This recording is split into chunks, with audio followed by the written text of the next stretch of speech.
Welcome to the Rewilding Womb, a space where birth, body wisdom, and feminine power are remembered and reclaimed. I'm Sabrina, an out-of-hospital midwife devoted to physiological birth, deep listening, and protecting the sacred threshold of pregnancy, birth, and postpartum. And I'm Danielle, a photographer and doula, here to witness, support, and document the raw, transformative journey of being a woman. Together, we're having honest conversations about birth, postpartum, boundaries, and what it means to return to our instincts in a modern world. This is the Rewilding Womb, where we trust birth, honor the mother, and come home to ourselves. This podcast is actually going to be so much more about women in all phases of their lives. Mm-hmm. And we are breaking down the barriers and actually going to get very raw and real and authentic, because that's all I know. Mm-hmm. And I can't do anything different than that. And the women who've worked with me over the years know that. And I think it's because of my ability to help get women to that state is why I have such great statistics and so many past clients who absolutely love what I've brought to them. And so many women fight for years of their lives trying to figure out who are they. And we're going to bring on guests on our show to share so much about so many aspects of being a woman. And it's all about rewilding the woman's life in our mind and our everything about everything we do. We've been so put into boxes and so stifled and so just be quiet. You don't know what's best for you. And so that is the biggest message that we want to share, is that, no, you do know what's best for you. Right. Your intuition tells you what's best for you. And I've been able to help women do that. Danielle does a fabulous job of telling those stories with the work that she does with photography and videography. Yes. And so this podcast is real, authentic, and we are going to be breaking down the barriers that women have been having to fight for. Right. We've been programmed since we were little girls. We've been programmed. We are rewilding. Yes. Reprogramming. Yes. Absolutely. Absolutely. Yeah. Yeah. Good. And so you're going to see real, you're going to see authentic, you're going to see genuine, because that's all I know how to be, right, to be quite frank. But we thought we would do a little bit of an introduction of one another so that you guys can kind of get to know us a little bit. Mm-hmm. And just know that our podcast will have either the two of us, or we may actually have guests here, which that's a plan. We're going to be interviewing other women. And in our interviews of other women, we're having them share how their pregnancy or their birth has transformed their lives for the better. We may have women that come and talk to us about breaking down the boxes that have been put around them so they can become their true authentic self. But we're going to be doing lots of different interviews. We're going to be sharing so much information with everybody. And we're just so thankful to have you here. Yes, yes, yes. And I feel like too, what I would love to share with everyone is that bringing women in from that experience all different types of births, I know sometimes birth, it is unpredictable. We don't know. You don't know what happens. But I will say birth should always start at home. That's where a lot of birth should be. That's where we should educate ourselves the most, is at home, and then go from there. Like, I'm not going to shame anyone for choosing to birth at a hospital or for choosing to have a cesarean. There's a lot of different complex things that can happen that makes you choose what direction you want to go. and then talking about introducing ourselves, I can kind of talk a little bit about, what my experiences were with my births, my girls having hospital births. And Sabrina has lots of other experiences. And that's what maybe we should start there, is talk about, your experience with birth, and what made you do the work that you do today. That's a great question. Yeah. Let's see it. Yeah. So, I was a very young mom when I had my first child, and I, to be honest with you, was railroaded into a completely unnecessary cesarean section. And, that started out like most women having their first baby. It was a situation where it's like, oh, you're leaking amniotic fluid. Why don't you go on into the hospital and let's have a baby? And of course, you're excited. You want to meet your baby. You've never done this before. And so go into the hospital, they start the Pitocin, they start all the things. And for me, after 24 hours, I was only 6 centimeters dilated. And they came to me and was like, we need to take your baby via emergency C-section.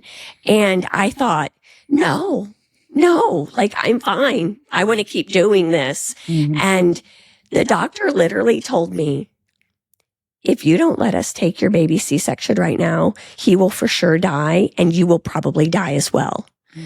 And of course I'm going to agree to that. Yeah. And so I actually fell victim to so much of what women are coming to me for now. They're like, they lied to me. They lied to me and I don't want to have that. And so I believe that lie.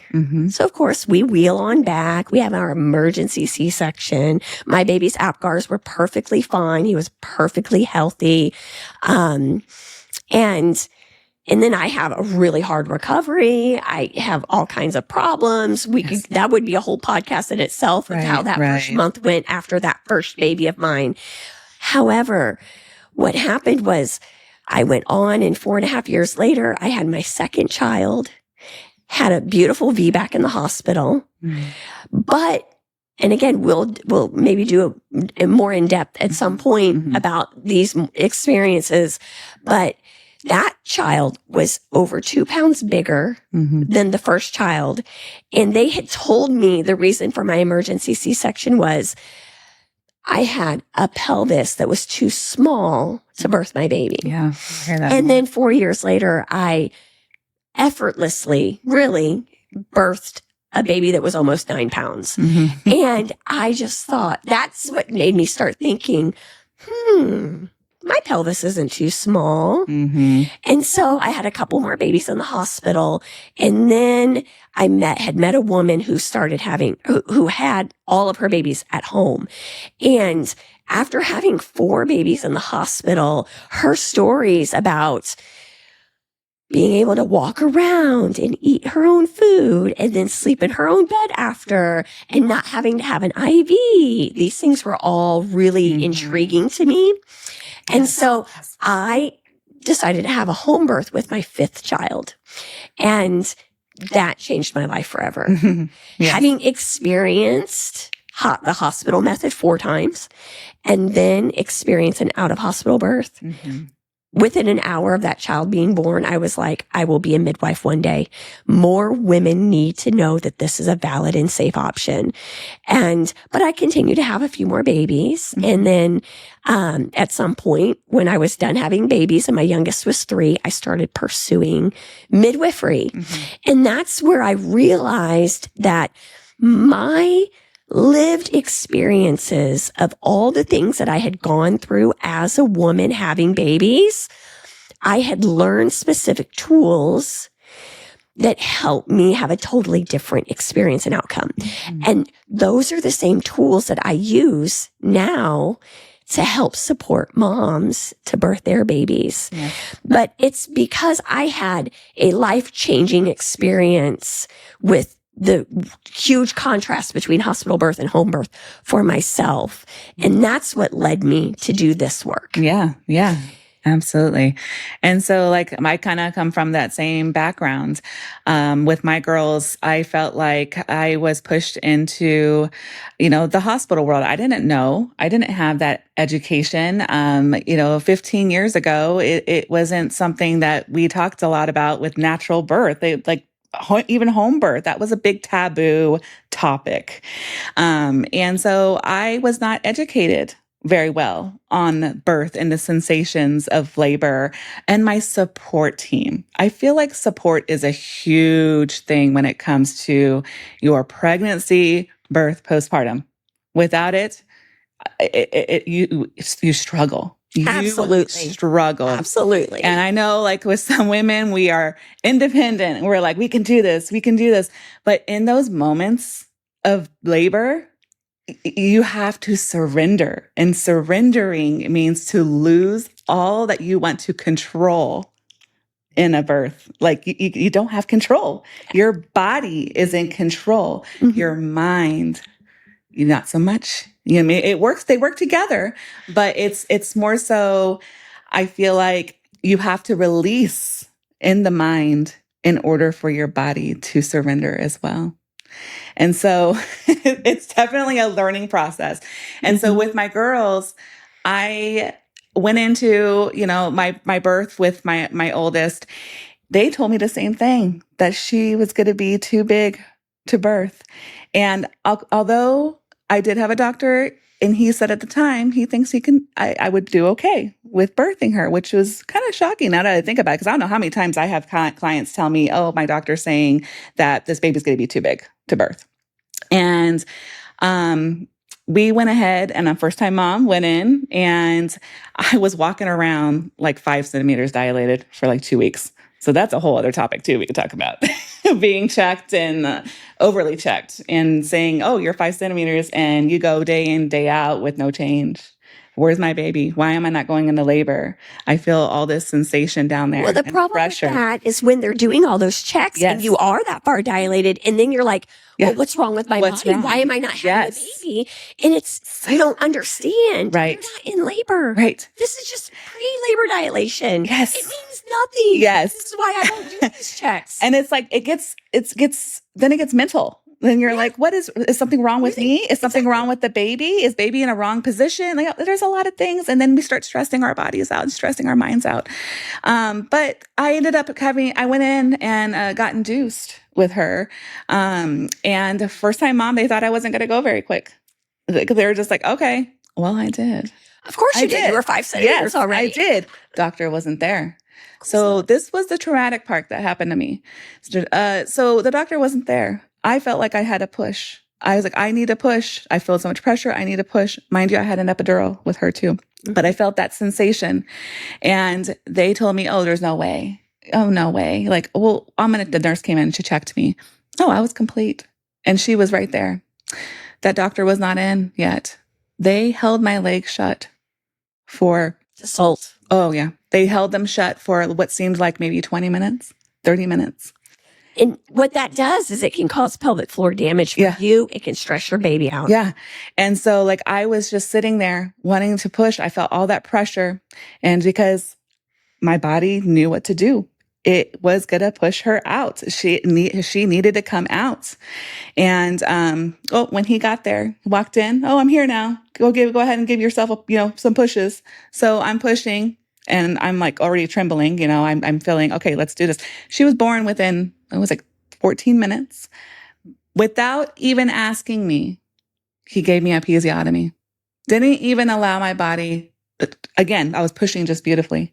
Didn't even allow my body to naturally stretch on its own. Yeah, I had 2 of those. I had a severe cut all the way down, 3rd degree, which, let me just tell you, ladies, like, if you had prior babies and had an episiotomy, or if you tore, which tearing naturally is a lot better. It heals better. For healing purposes. But oh my goodness. And then when he was sewing me up, this really got me. He told my husband, he looked over at my husband, I'm going to give her some extra stitches here for you. Oh, that just like, that stayed with me. Just his voice. His voice stayed with me. So just hearing all those, and let me tell you, my daughter was almost 10 pounds. And She came out just beautifully. And that didn't need to happen. That did not need to happen. So after that, I've started doing some education. I've always been into photography, always. But I started dabbling into like, I don't remember these moments, a lot of these moments. I don't remember bonding with Madison when she was born. I don't remember that sensation of her on my chest, looking down at her, her smell. Like, I don't remember these things. I don't have photos, like maybe a few that were taken by my husband, but he's in the moment. I have none of my first few. He was in the moment, you know, and when you're in the moment, you know, you want your partner to be in that moment with you and sharing that space. You don't want them like taking all the photos and videos because that's why I do what I do too. Like I take that off of, you know, the partner. I want him to be connected to her. And, so for me, when I look back on that, I wish I would have had those moments captured because it builds connection. It builds connection with your baby. It builds connection with your partner. And with that, after my second, so I had, in between that, we can go over this in different episodes and stuff, but, I had losses, you know, in between. But, after my second was born, I made sure to have my birth documented, videoed, and have all those moments captured, empowering moments, and able to birth the way I wanted to. I would have loved to have a home birth. I would have. Took a fall when I was in my third trimester, and I had a minor placental abruption during that time. So like that was something I needed to navigate with because of course, when you hear that, they think automatic C-section. Oh, you won't be a candidate for, you know, a vaginal birth. But I had a good team that was able to support me with my wishes and have another hospital birth. But having that support there and guidance helped tremendously. And so when it comes to my birth work as well, I am a birth doula, and I became a birth doula in 2019. But I did birth photography for years before that. But being in that moment with women and educating myself, knowing their wants and needs and being able to help support them through that. But I feel like with everything that we have gone through, both of us as birth workers, like we just want women to not go through the things that we did. And so that is probably one of the main reasons for me when I dove into birth doula work was to take something that has happened to me and make sure that these women would never suffer through that. And so even if it's something they are going through something traumatic, because sometimes things with birth do happen in that way, but it's having that support and having that guidance and someone walking with you during that process means the world. Absolutely. And so then my whole documentation work that goes with that helps you look back on so many moments that you just were in that mind space of just birthing your baby. But I capture in a way to capture those moments I felt like you were so strong and you were so supported. And so I like capturing the partners hands-on and loving on their women and loving on their babies. And because everything else is a blur. And so when you look back and you're like, I don't remember my husband doing that. Oh my goodness, look at his face there. Like it is so beautiful to see. And that is the root, I feel like, with humanity is connection. And so that's definitely what I bring to, I try to bring to this world with my imagery and my video work is connection that you can see through images and making sure that the families I work with are able to go back and look at those images. Like my girls, like the ones I have of my firstborn, like she likes to look back at those as she sees time to time. No, I'm not so much 15, almost 15 years old. She's kind of like, Mom, don't show me. But my youngest loves to look back on her birth video. That is like a highlight for her. Every time around her birthday, she's like, Mom, can we watch the birth video? Can we watch the birth film? And it makes, That's it just awesome. brings her connection Yeah. to that day and the people that were around her. Yeah. Because, you know, I always say that the way a woman is treated leading up to her birth, especially during the time of her labor, and then in those early weeks afterwards, it impacts that woman forever. Yeah. And that's what you've described. You've described the way it impacted you negatively the first time and the things that you chose to do the second time to have a better experience. And now you're bringing that to women. And so you do such a great job of capturing those things and telling a beautiful story with the imagery that you're able to capture from the outside. And I feel like my role has been to provide that safe space, but also I work so closely with the women from early in their pregnancies and helping to teach them the same things that help me transform my birth experiences from the inside outwards. And then helping to hold that space for them and to help them really step into that deeper unknown power that they don't realize they have. And it's just really rewarding when you see that the things that I've been teaching these women, I didn't think anything significant about it. And then now, all these years later, I'm realizing, wow, we really are changing the world. Because when women can come to me 5 years later and just hug me and be like, that was the best day of my entire life. And they might have had really bad experiences with birth previously. But because we were able to like reclaim their power and show them there is a better way. You can have birth that is an experience where you are fully respected, you are fully supported, and it is a safe place where you can fully surrender, like what you said. Because you have to. Now, of course, with modern medicine, we can use drugs to force a process and to numb a process. But a woman and a baby are being cheated and they're not getting the full experience. Now, that's not to shame the women who have had that. Because you only know what you know. And I listen, that was me the first 4 times. You know, had I not had more than 4 babies, I wouldn't know there's a different way. I never would have known. And so, it's just really interesting, the differences of how you've come to this work and how I've come to this work. But the fact that what we're wanting to do is show women, first off, there is a better way. Second off, they have so much more power within them than they realize. But sometimes we have to break down those walls and those barriers that society has put around us. You know, like you experienced when you were in labor. Oh, you don't know. We have to fix that. We have to fix that. And I can't do it for other women, but what I can do is we can share our experiences. We can share the experiences of all the other women that we have helped. And we can inspire you to believe enough in your body and to trust your intuition that we can also help you find a team of providers around you. It's like you had a decent team. You were having a baby in the hospital with your second, but you had a team that respected you and supported you.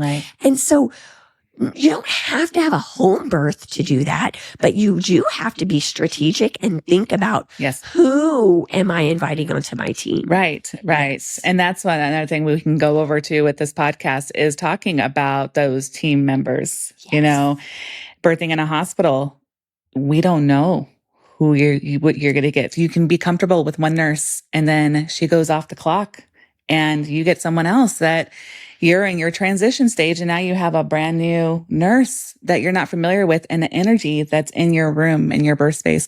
And that's what I feel like with my work too. Like as when I do my doula work, it's protecting that space. It's protecting it. Making sure that you are with that provider that you're comfortable with and that birth team and keeping it that way. And I will say there are some amazing nurses out there that will stay and they will advocate for you and they will say, you know what, I'm going to stay until you birth this baby because I want to be here with you. And I've seen that. And those are amazing nurses that need to be in that field. Yeah. And there's some that is like, what are we doing here? Why are you doing this work? Why? And so that goes for providers too. You're getting into this field. Let's go ahead and continue to educate yourself. Advocate for people, for their patients. Because I feel like sometimes they do have their hands tied in a lot of ways with the medical system. For sure. Yes. The ones who work within the medical system. 100%. They do. They want to do so much for their patients, but they are not able to. And or they risk losing their job. Yeah. That's just how it is. And it's terrible to say, but that's what I've seen doing this work for so many years. And so, but we can, talk about that. But I'm really excited to get this out there, to get our voices, our words, especially yours, Sabrina. I feel like you have so much experience in this world with home birth and seeing so many families and women that have empowered themselves through all the process of from pregnancy, birth, postpartum, and being there for them during their postpartum days. Like that is a huge thing for me and something I will talk on from someone. I have suffered from, postpartum depression and postpartum anxiety. And I can speak from my heart of what that feels like and how I was able to help myself through that. But again, it goes back to the village. It goes back to the roots. It goes back to us as women, what we need to tap into. So Rewilding Womb, it's tapping into that womb. It's tapping into our inner feminine energy and what we can do. And so talking about boundary work, not just in pregnancy, but just now, if you're thinking about planning up to get pregnant, now is the time to put in that work because things pop up. Once you are pregnant, you get family members that start to say things to you. Well, I did this. I would not do that. That's scary. So then you got people projecting their fears onto you. So I hope with this podcast that people can see that and listen and be like, you know what? I am going to create some boundaries here because your experience has nothing to do with my experience. So yeah. Absolutely. We talk a lot about that in typical prenatal visits, helping families set boundaries. Yes. And it's the worst with the first pregnancy. Yeah. With the first pregnancy, the family is having to find their voice. Yes. And I speak as a midwife who serves women outside of the hospital and I have so much freedom in that. And it's such a huge honor. And this podcast is for all women. Yes. It's for all women. Yes. But the truth is the women who are receiving pregnancy care within a medical system, they're not getting the benefits of what women are receiving under midwifery care, especially the way I practice it. And, because listen, pregnancy and birth is a time where your stuff is going to come up. And if you haven't dealt with it, you will have to deal with it. Yes. And it can affect your birth if you have not dealt with your stuff. And so,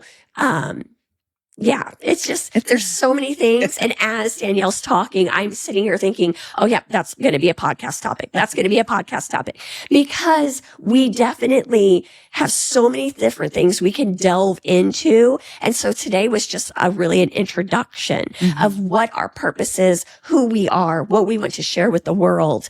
And yeah, it's going to be beautiful. But I do want to mention a little bit about Danielle right now to tell all of you guys, just because, obviously I didn't know Danielle. We met at a birth. We did one birth many years ago when I was still a student, as she mentioned earlier. Yes. And then we encountered each other again, several years later, at least, it was 6 years later. Yeah. And, at one of my clients' births. And we were at a birth together that was a very unique client in which everyone had told me, Sabrina, she does not deserve to have a baby outside of the hospital. And then it's interesting because Danielle and I have this history. That's the first birth we really did together when I was actually a midwife standing on my own and not under supervision of someone else. And it's like been this theme for Danielle and I's relationship is that we end up working together with women who are very unique. Yes. Not all of them. Some of them are very straight by the book, easy butter birth women. Yeah. But we've worked together on some doozies. Yes. Yes. And what is beautiful is that I, as a midwife, truly trust and believe in a woman's intuition. And I, as a midwife, am truly here to empower women and to give them the information and then support them in their choice. And yes, I'm going to intervene if I need to. But that's even rare for out-of-hospital midwives to really have this deep core foundation. And what's beautiful to me is that because I practice differently, I am prepared to deal with negative feedback and pushback from the people around me. And Danielle has always been like, wow, I really respect the fact that you respect the women. And I am so thankful for that. And I'm so thankful that you have been on some of these difficult cases because Danielle, I'm telling you, is the best birth photographer and videographer I have ever seen. Thanks. Definitely in Missouri, but definitely anywhere across the internet. I do not know of anyone who can tell a story in what you are able to capture like you do. It is a beautiful, beautiful work. And I feel so honored that we have been able to work together on so many different things. And now we're going to do this together. Yes. And I just love it because, you know, there's lots of other midwives in this area and there's lots of other photographers in this area as well. And I just know that when Danielle and I are attending a birth together, it's going to be great. It's going to be great because that woman is not only being empowered by both of us and supported and loved on and encouraged and well cared for, but they're going to have this beautiful documentation after the fact that they're going to have for the rest of their lives. To showcase their power and their beauty and what they accomplished. Yes. Because I'm not doing anything for women other than inspiring them, educating them, and training them. Yes, you're showing them. That's a lot, Sabrina. But it's the women and it's their choices and their power that they step into. I'm just helping to facilitate that finding.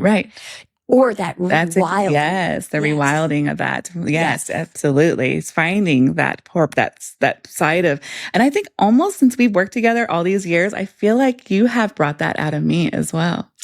And really, honestly, the truthful, like I'm thinking about it. I'm like, the women that I've been surrounding myself with lately, just help me with my work and help me understand, just a deep knowing of like, wow, I have been taught to people please my whole life, and seeing these empowered, confident women that step into that role and want to help others in a way that it just blows my mind. It's like, okay, you have an amazing voice. I want to do, I feel that in me. It's burning inside of me. There's a fire that's just burning. And I'm like, yes. And so I'm like, you have like helped and others have helped too, just evolve. Like who is inside this body, this woman that has been pushed down for so many years. We're breaking out. Yes. We're rewilding. And it's connecting. It's a connecting to our sense of self and who we truly are as a person. Because when you talk about personality types and everything like that, the people that have people pleased all their lives, it's almost, they don't know who they are. They don't know themselves. And it's coming in an evolving from that and understanding, yes, that I want to walk with this woman. Like I want to, I see you so confident in your work, that just makes me feel secure. And I think that what your clients, your moms, your families, that's what they feel too. They feel secure. They feel supported, and they feel like I can have a voice. I can have a voice. And so I think that's a huge part of birth and postpartum. And when we are showing them and helping them to do that, and then they have the documentation to prove that they've done that, that takes them into the rest of their lives more empowered. Yes. And it reminds, your work is what reminds them of what they did. Yes. Yes. And then they can build on that. Yes. And share it with the world as well. And take it into every other aspect of their lives. Yes. Yes. Yeah. I've had women that I posted, birth videos and photos, and it's just amazing. The people that said, hey, I am so thankful that you posted that. I went into my birth feeling confident. I knew that mom can do that. She did it. So in my head, I was thinking of her. They don't even know each other. These people don't know each other. They're on opposite ends of the world. And they said, I watched that birth film and I just thought of your client the entire time I was birthing my baby Earthside. And I'm like, how amazing that is. Like, just to the stories and the connection that are thousands of miles apart from each other. It keeps the hospital accountable when I see these films and images that, hey, that patient did that. Or, hey, we're going to educate to keep on doing that, because obviously this is working. Our patient satisfaction is it's phenomenal. It's great. And so, but yeah, like that's what my work is to do too. Like for me to do, to show is basically what's happening in all sorts of births as well. Just, I'm trying to do that. Great. Yeah, it's great. It's going to be awesome. Yeah. I'm excited about the things we're going to share here. Yeah. Yeah. But some of the things we share may be very controversial. And they may be a little triggering. Yeah. Yeah. Just because we're going to share the truth about all the things. Yeah. And so many topics that there are to discuss. So many. Yeah. About rewilding us women. So yes, we'll talk about it all. Talk about boundaries, talk about advocating, talking about, ourselves as women, just knowing ourselves on a different level. I feel like. Yeah. I think it's going to be great. Yeah. So listen, if you think that you can resonate with what we're sharing with you right now, we would really love if you would share this with a friend or two, and tune in next time, I guess. Yes. Yeah. Absolutely. Yeah. We look forward to sharing with you guys. Yes, absolutely. Thanks again for being here. Yep.